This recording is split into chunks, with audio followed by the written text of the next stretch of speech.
My name is Kim Andrea B. Suarez, KABS for short. Nice to meet you all and welcome to my channel. So for today's video, I'll be doing a natural and glowy makeup look. Minimal makeup look lang to, and hindi ako gagamit ng masyadong maraming products since natural and glowy makeup look nga. And angkop na angkop ngayon dahil quarantine, hindi naman tayo masyadong lalabas. So kung magsi-selfie ka lang dyan sa loob ng bahay mo, ganito na lang yung gawin mong makeup look. So yes, ito yung mukha ko pag walang makeup. Mukha kong basura. So without further ado, let's go.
Dumilim.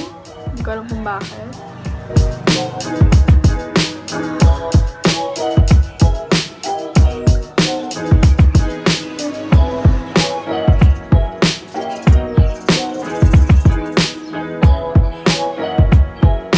So, ilagay mo lang siya dun sa may mga marks ka. Since madami akong marks, so madami akong nilagyan ng part.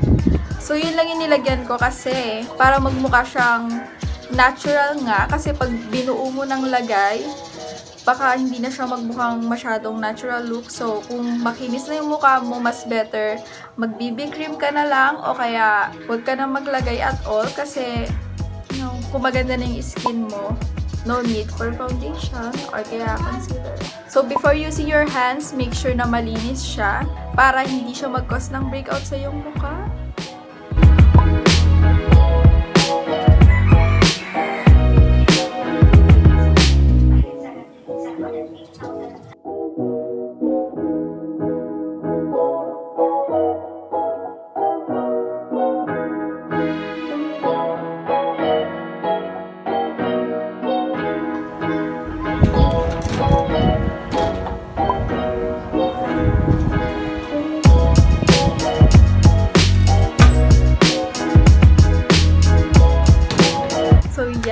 We're done sa aking foundation and